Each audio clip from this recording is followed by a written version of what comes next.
poesía periodística. Con Horacio Berbisky, Manuela Iriani y Marcelo Figueras. Domingos de 9 a 11. Por la 530. Buenos días para todas, para todos. Bienvenidas, bienvenidos a una nueva emisión, a la primera emisión del mes de agosto del Cohete a la Luna Radio, aquí en Somos Radio. Buenos días, Horacio Berbisky. Buenos días. Temo decepcionar a la audiencia, pero debo anunciar para que no tengan falsas expectativas que este domingo Manuela Iriani no va a imitar a Graciela Borges, pero bueno, esperamos que con un poco de suerte, como en la columna de Horacio hay algunos elementos humorísticos, capaz que tenemos alguna imitación por otro lado, pero bueno. Feliz cumpleaños, Manuela Iriani. Muchas gracias y buenos días. De miércoles 18. Pero bueno, la felicitamos. Bueno, por felicitar antes, digo, dicen que no es bueno, así que es preferible hacerlo a posteriori. Vos seguirás administrando tu voz, que volvió, pero no del todo, pero Horacio en su columna habla de administrar otro tipo de cosas. Las consecuencias de lo que se hizo y de lo que no se hizo antes de que Sergio Tomás Massa asumiera como ministro de Economía. Ahora hay que administrar las consecuencias. Esto, diría Charlie, bancate ese defecto. Tal cual. Si vos veías el acto de asunción de Massa, la verdad es que era una fiesta, ¿no? Y las consecuencias que tiene que administrar no son para celebrar nada. Y las medidas iniciales que anunció tampoco. En el mejor de los casos, con la mejor buena voluntad, son inevitables ante el riesgo inmediato de males mayores. Digamos, si te amputan un miembro gangrenado, te salvan la vida, pero no es una fiesta. No, tenés que administrar las consecuencias a partir de ahí. Así es. Bueno, el festejo lo dirigió Malena Galmarini, la esposa de Sergio. Ahora, pero ella también tuvo que pasar un mal trago con la designación de Ricardo Casal como secretario legal y administrativo del ministerio. Casal es un alcaide mayor penitenciario que fue ministro de Justicia y de Seguridad del gobernador Scioli en la provincia de Buenos Aires. Fue la primera vez que, digamos, una fuerza de seguridad condujo un ministerio. En general es al revés, digamos, hay un político, un civil que dirige una fuerza de seguridad. Bueno, aquí un alcaide penitenciario condujo un ministerio. Y ahora Sergio lo designó el ministerio como secretario legal y administrativo. Y Malena le atribuye responsabilidad en la irrupción de un prefecto en la Casa de Tigre, un episodio que fue muy conocido en su momento. Ahora, si hubiera que ponerle una banda sonora a las circunstancias de lo que ha estado pasando estos días y en el acto de asunción y todo lo demás, yo elegiría las risotadas de José Luis Manzano en el Museo del Bicentenario. José Luis Manzano es un dirigente político, para los millennials que no recuerdan la historia y que nos escuchan en enormes cantidades. Porque no durmieron anoche, porque siguen del alma. No se acostaron todavía. Y ahora es un empresario importante, es uno de los que hizo la acumulación primitiva con la política, es el autor de la frase célebre de robo para la corona. Me suena. Sí. Y es, por ejemplo, accionista de Edenor. Bueno, y es muy amigo de Massa. Intervino para conseguir algunas adhesiones a Massa. Por ejemplo, la de Daniel Marx,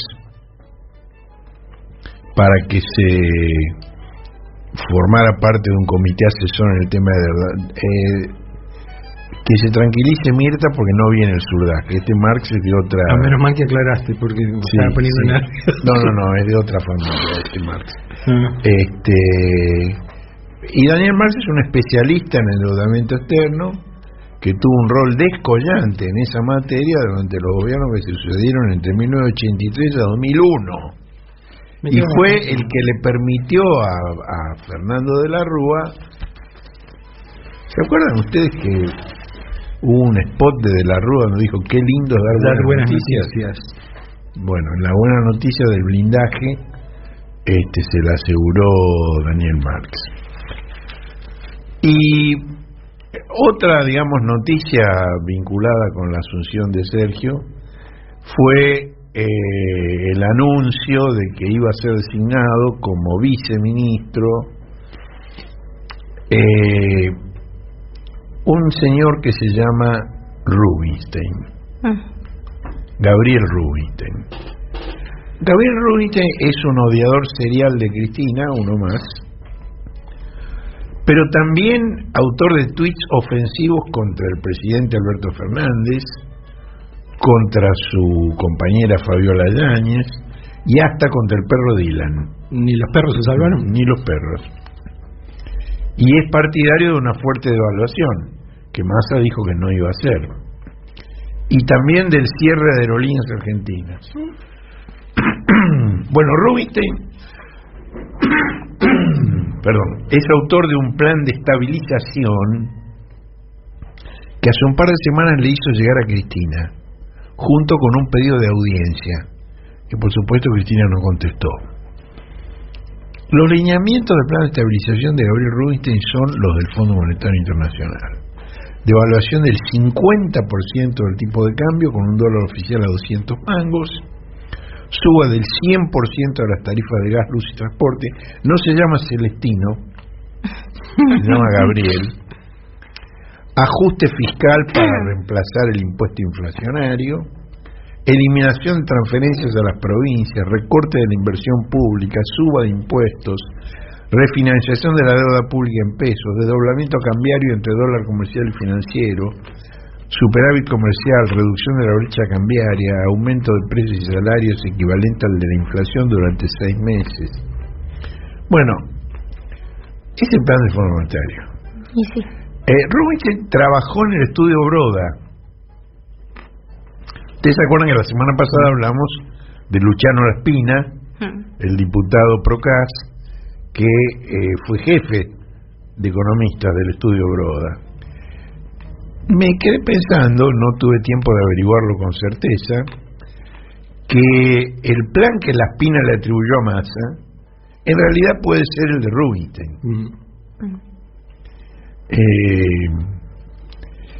Ahora, en cuanto se anunció que lo iban a nombrar, todos los periodistas empezaron a ver quién era el tipo y se encontraron con todos sus tweets furibundos que no son críticos, porque son insultantes. Una diferencia por eso entre la idea, entre la opinión diferente y el ataque directo. El ataque insultante. Yo no voy a repetir los insultos de él. Además le gusta meterse con las mujeres, y específicamente con una mujer, ¿no? Bueno, Massa está en una situación muy, muy, muy compleja, porque Massa dice: hablamos técnicamente de econometría y no revisé sus declaraciones, lo cual es impresionante que en este contexto se planee la designación de un viceministro de Economía sin averiguar primero bien quién es. Y bueno, ahora dice Sergio, entré en stand-by hasta el martes, cuando vuelva Alberto de Colombia. Bueno, según lo que leas y dónde lo leas, Rubinstein está o Rubinstein no está.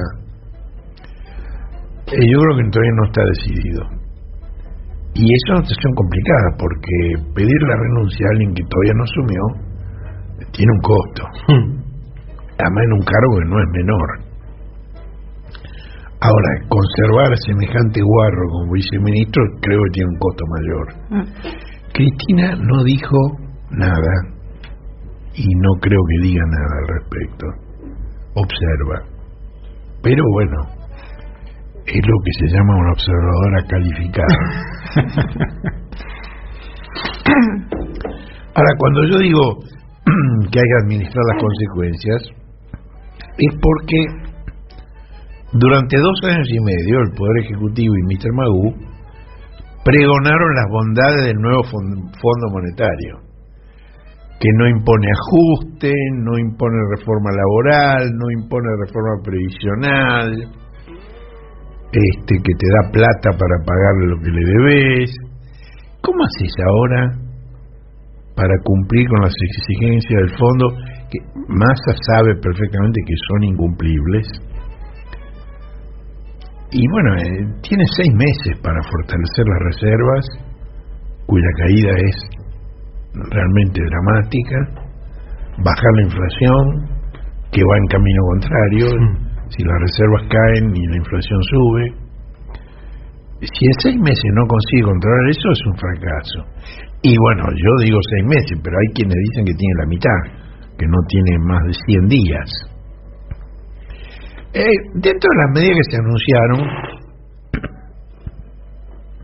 y que otros columnistas analizan en el cohete, una que me parece muy auspiciosa es la fusión de comercio interior y exterior en una sola secretaría. Hasta ahora comercio exterior estaba en la Cancillería y comercio interior en economía. Primero en producción, desarrollo productivo, después en economía. La fusión significa que una misma persona, una misma dependencia del Estado, tiene la firma para autorizar los aumentos de precios y la firma para autorizar la venta de dólares oficiales, al precio oficial, para pagar insumos importados. Lo cual es tan obvio que no se entiende cómo no se instrumentó antes. Es decir, porque vos tenés un tipo que viene a pedirte algo que es muy favorable. Dame dólares al tipo de cambio oficial cuando la brecha es de 130% entre el dólar oficial y el ilegal, porque tengo que importar insumos. Ahora, ese mismo tipo te viene con la lista de aumento de precios. Entonces, que lo reciba la misma persona es fundamental. Bueno, está bien, te doy, pero te voy a dar de lo que me estás pidiendo de dólares al tipo de cambio oficial, te voy a dar la mitad de lo que me pedís. Pero la lista esta de precios que me traes la bajás vos a la mitad.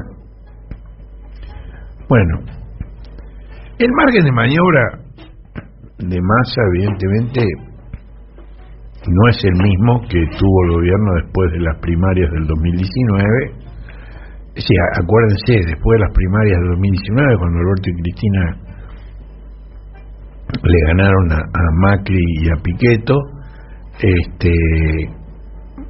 gobierno de Macri era una administración fallida, el Fondo Monetario era corresponsable de su final catastrófico, y la sociedad estaba muy movilizada, se había movilizado en la resistencia contra esas políticas, y muy esperanzada también.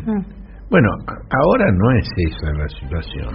Había un meme en estos días que era muy divertido y muy angustiante al mismo tiempo, que era un auto muy pequeñito, o sea, muy chiquito, en un camino de alta montaña de una mano sola, tratando de girar en 360 grados,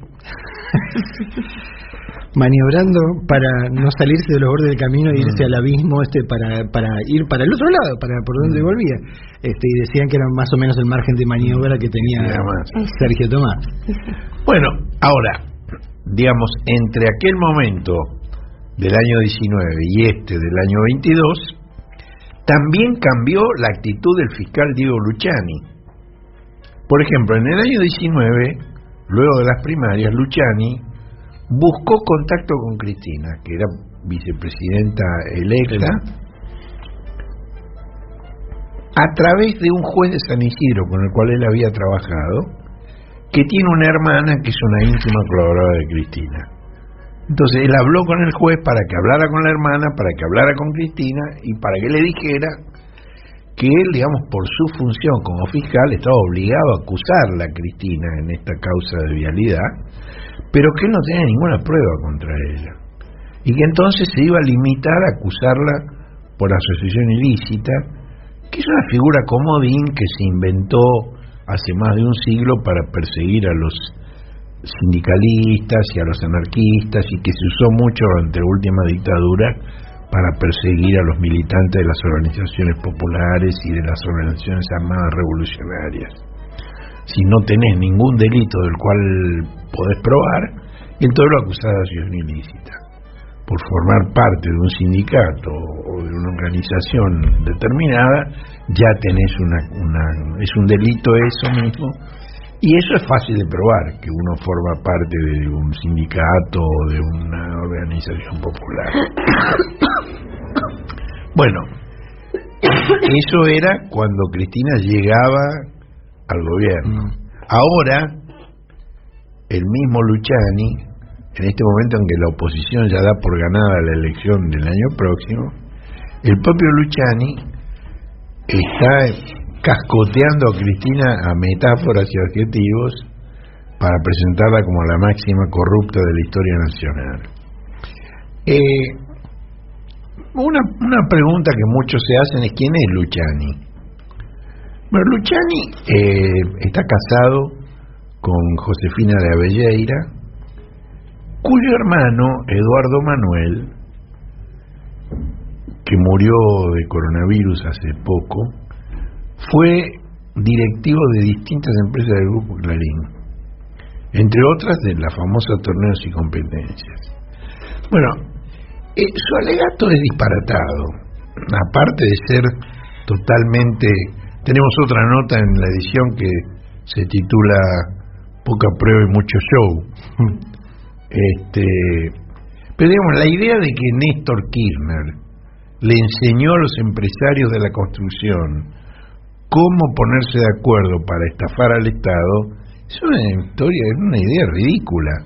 Digo, los clubes de contratistas, donde se concertan para presentar distintas ofertas, esta licitación la ganás vos, la próxima te toca a vos, si la gano yo te doy una parte por abajo de la mesa, o te subcontrato para que realices una parte de la obra. Todo eso, que se llama clubes de contratistas, es una práctica habitual por lo menos desde 1976. Yo creo que hay bastantes ejemplos previos también, pero por lo menos desde 1976. Y la prueba, digamos, de que esto es de larga data es que yo lo describí en detalle en mi libro Robo para la Corona hace 30 años. Y los clubes de contratistas no los organiza el Estado, sino los empresarios, justamente para defraudar al Estado. Puede ser que haya algún funcionario corrupto en algún punto de la línea de decisión que hace la vista gorda a esta combinación, pero la combinación esta la hacen los empresarios, no el Estado.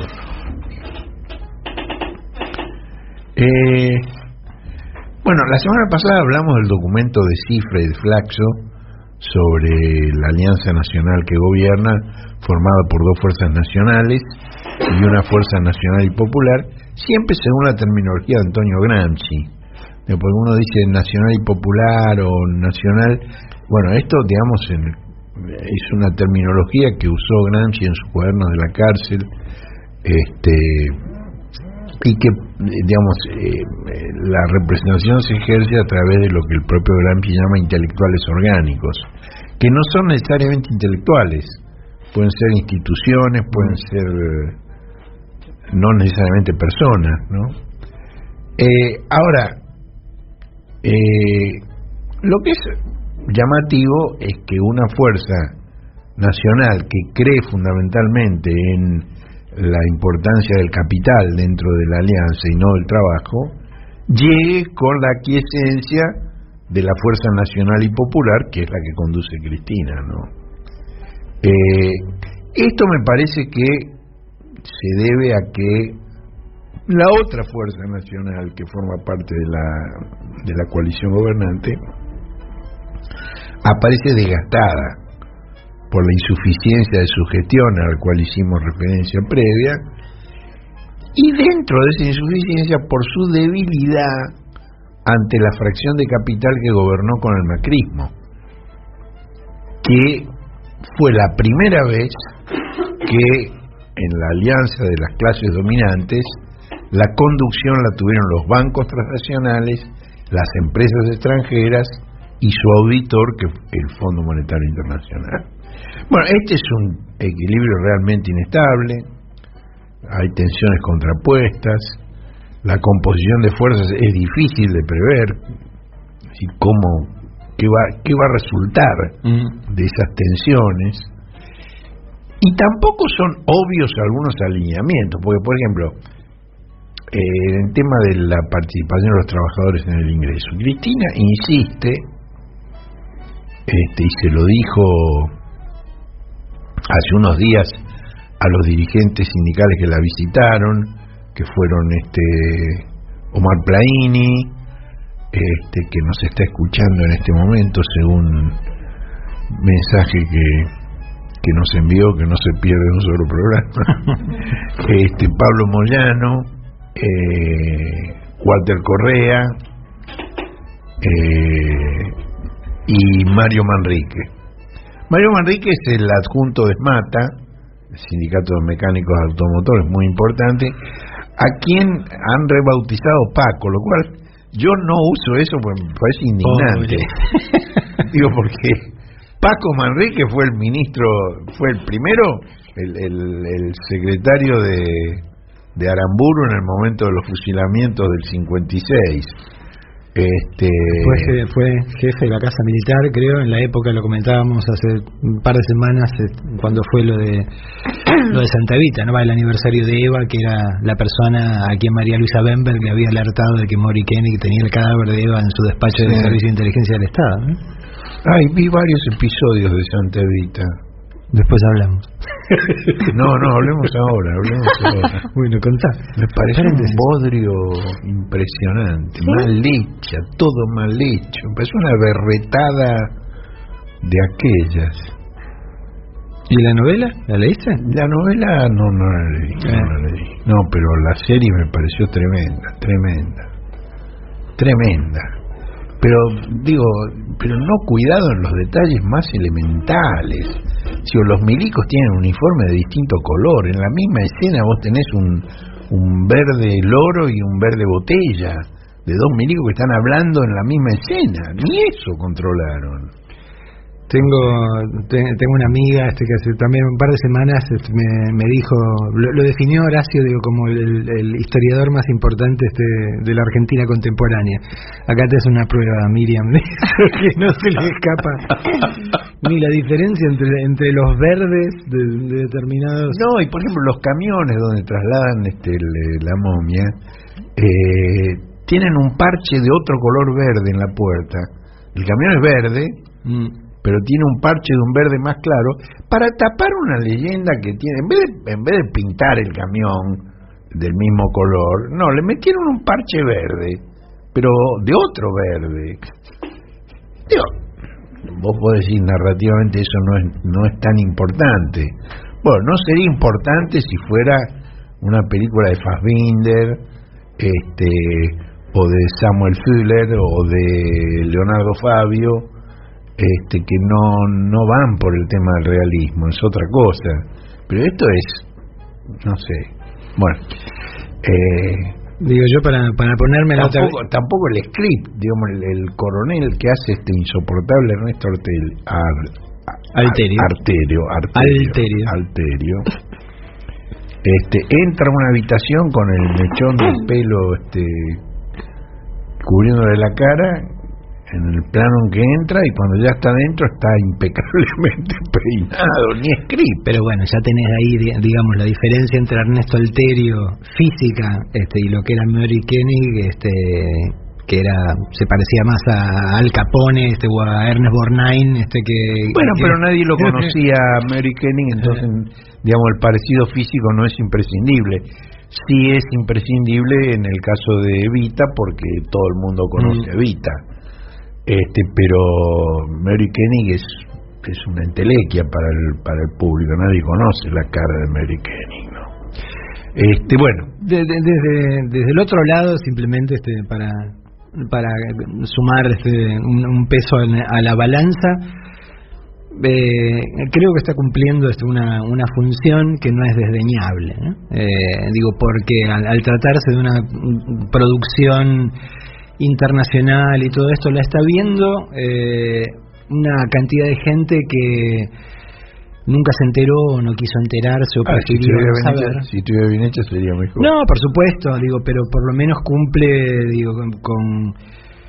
con este hecho de que yo mencionaba al pasar también, cuando hablamos del tema de que hay cosas que necesitas verla, porque si no hay enormes sectores de la sociedad que no terminan de encajarla con el cuerpo, ¿no?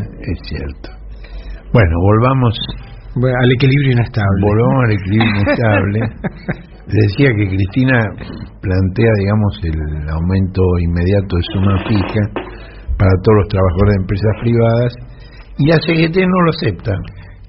Perdón, nos perdimos la invitación de Perón en este break. Estuve lento. No, pero yo una vez hice eso, pero no pretenderán ustedes que me convierta en un imitador de Perón. No, pero ahora como quedó picando ahí, pero me di cuenta tarde.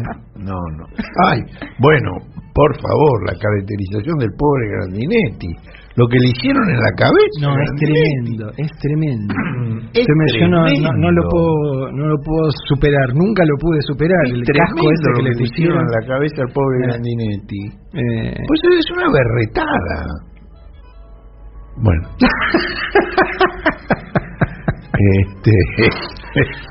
Bueno, la CGT no acepta el aumento de suma fija. El argumento es que achata la pirámide. Claro, porque si es de suma fija, para el que gana poco es un porcentaje alto y para el que gana mucho un porcentaje bajo. Pero en realidad, digamos, el planteo es que, digamos, ellos reivindican el rol de que el aumento lo consiguen ellos mediante las paritarias. Y del otro lado, digamos, Cristina y aquellos sindicalistas que estuvieron con Cristina, a los cuales hice referencia previamente, dicen, bueno, pero la paritaria sigue igual, no, el aumento de suma fija no reemplaza a la paritaria, es un parche, un remiendo de urgencia. En esta circunstancia, ¿cómo negarse a una herramienta de alivio para...? Y en el cohete tenemos una foto terrible del acto de asunción de Massa, donde Antonio Caló, el ex secretario general de la Unión Obrera Metalúrgica, muy sonriente, entre el presidente de la Cámara de la Construcción, Gustavo Weiss, y el representante de las empresas alimenticias de capital extranjero, Daniel Funes de Rioja. Y ahí, bueno, yo hice un comentario que a ustedes les va a sonar, que no es fácil amar en tiempos revueltos. Digo porque ustedes son muy versados en el rock nacional. Lo dijo con sutileza, ¿no? Bueno, Massa, digamos, rompió con Macri, que Macri quiso sumar a Massa a su cortejo, no a su gobierno. ¿Se acuerdan que se lo llevó a Davos, al encuentro del gran capital? Sí, en el primer año, ahí a poco de asumir. Dijo que era el peronista presentable con quien no le incomodaría alternarse en el poder. Pero la ruptura fue rápida y estridente, porque Macri le pidió a Massa que la ley de blanqueo incluyera a sus padres, y Massa le dijo que no. Y esto lo reveló Massa hace pocos meses en un encuentro en la Cámara de Comercio estadounidense en Argentina. Y bueno, el haberse negado a eso fue origen del rencor de Macri contra él, que le estampó un apodo indeleble. Ahora, hay que reconocer una cosa, digamos, Massa, antes que Cristina y antes que Máximo Kirchner, fue el primero que cuestionó las políticas de Mr. Magoo como ministro de Economía.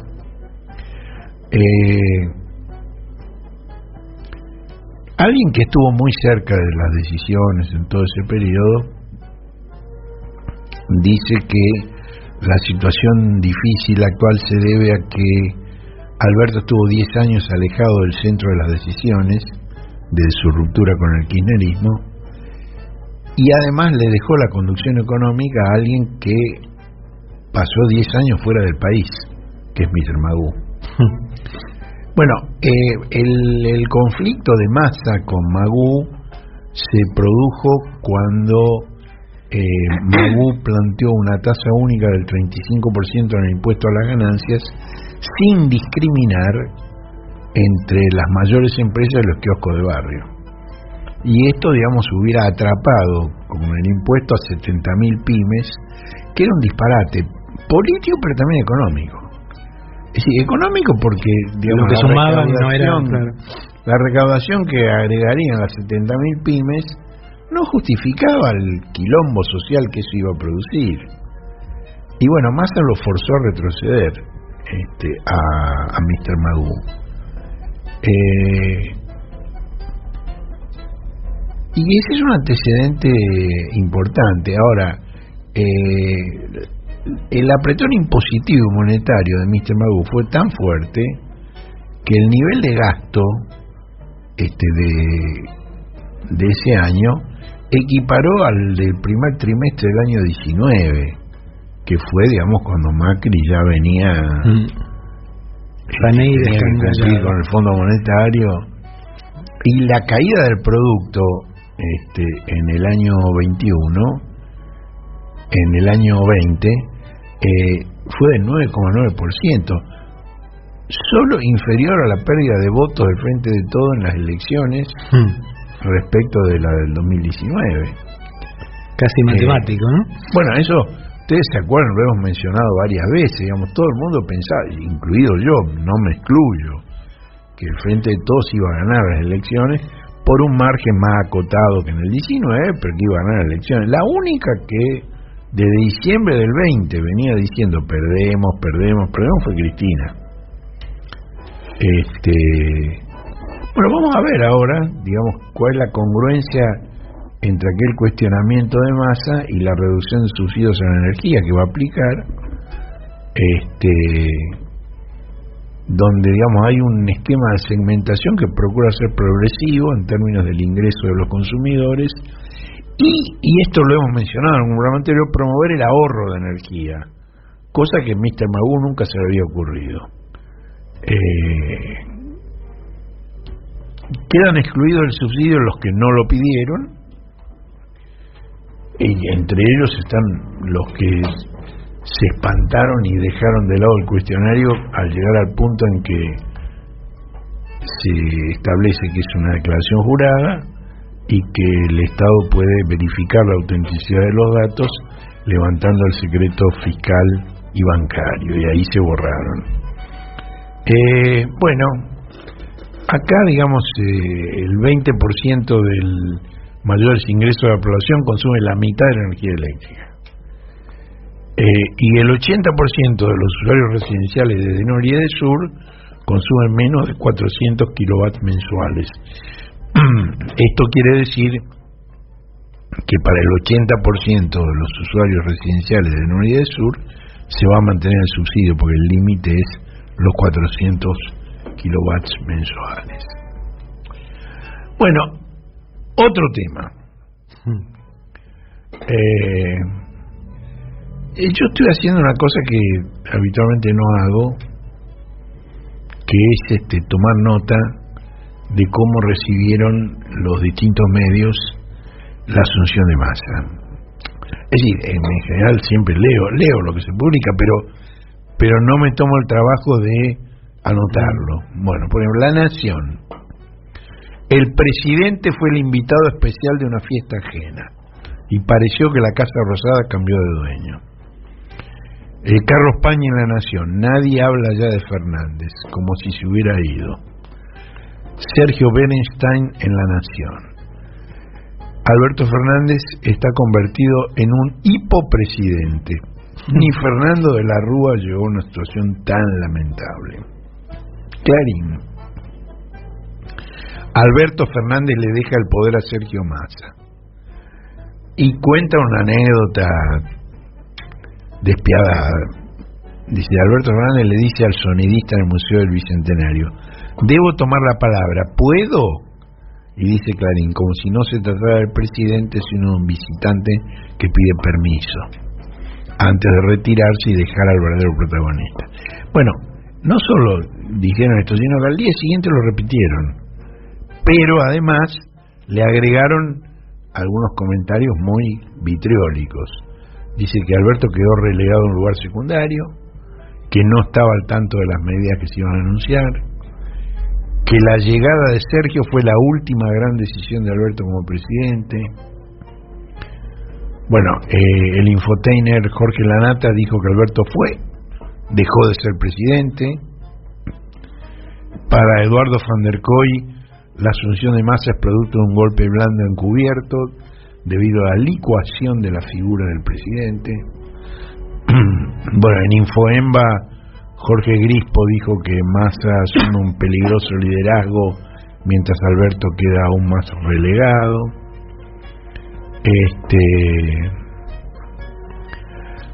Solo faltó Tontenbaum, que es el único albertista que osa decir su nombre, quien ve en su odiada Cristina la raíz de todas las calamidades. Berco, en sus distintas bocas de expendio, describió una operación de desgaste que dejó a Fernández sin más opciones que resignarse al papel de presidente protocolar casi a la europea.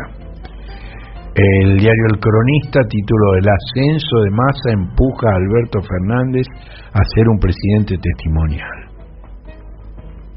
En Perfil, su director Jorge Fontevecchia entiende que Massa terminó quedándose con el poder, que podría llegar a ser superior al del propio Alberto Fernández, reduciendo su papel al de un presidente protocolar. El jefe de redacción de Perfil, Javier Calvo, que es un periodista interesante, escribe corto y preciso. Corto, yo lamentablemente no tengo esa virtud.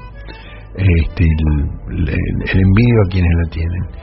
El presidente se desliza hacia un costado protocolar con una lapicera descargada, aunque la formalidad se mantenga.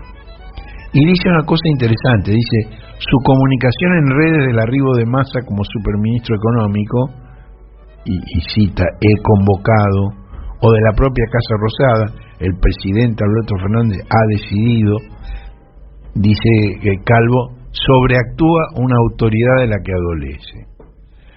Bueno, la supermarca fue Diego Genú, que dijo que ya ni Dylan le obedece a un presidente imaginario forzado a una entrega anticipada del poder. En página 12, hasta Mario Weinfeld, y ya es decir, ¿no?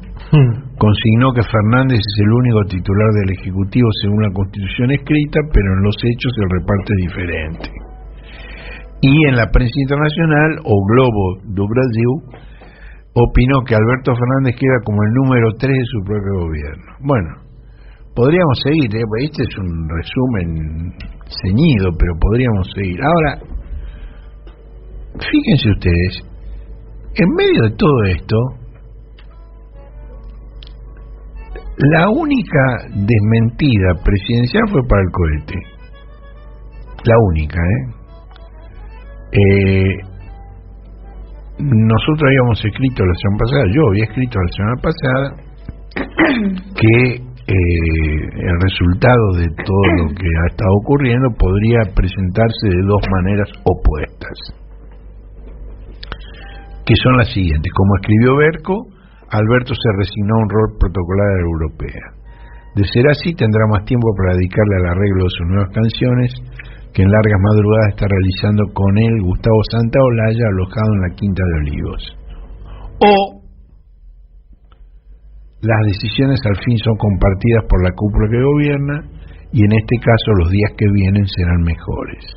Una cosa está clara, ni Alberto ni Cristina quieren romper la coalición oficial. Bueno, la desmentida presidencial fue categórica. Noticia falsa, dice la desmentida presidencial.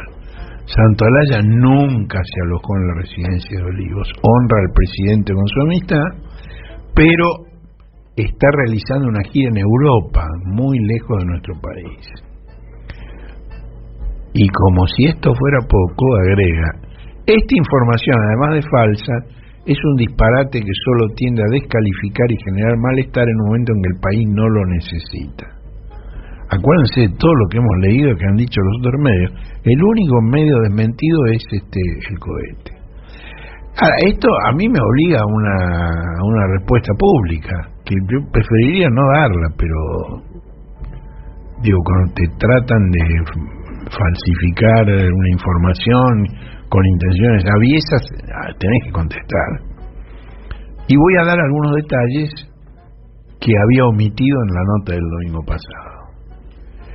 En noviembre del año 21, el presidente llegó más de una hora tarde a una cita con Gustavo Idígoras, José Martins y Lorena Basso, representantes del Consejo Agroindustrial, con el que desde hacía meses venía analizando un proyecto de ley para fomentar las exportaciones del sector y el empleo federal, y que fue enviada al Congreso justamente en noviembre del año 21.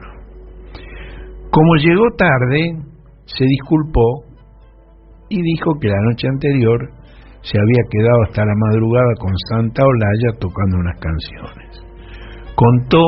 Les contó a los empresarios que con Santa Olaya se fueron a dormir pasadas las 4 y que a la mañana, cuando se levantaron para desayunar, siguieron enganchados con las guitarras. Bueno, pero hay más.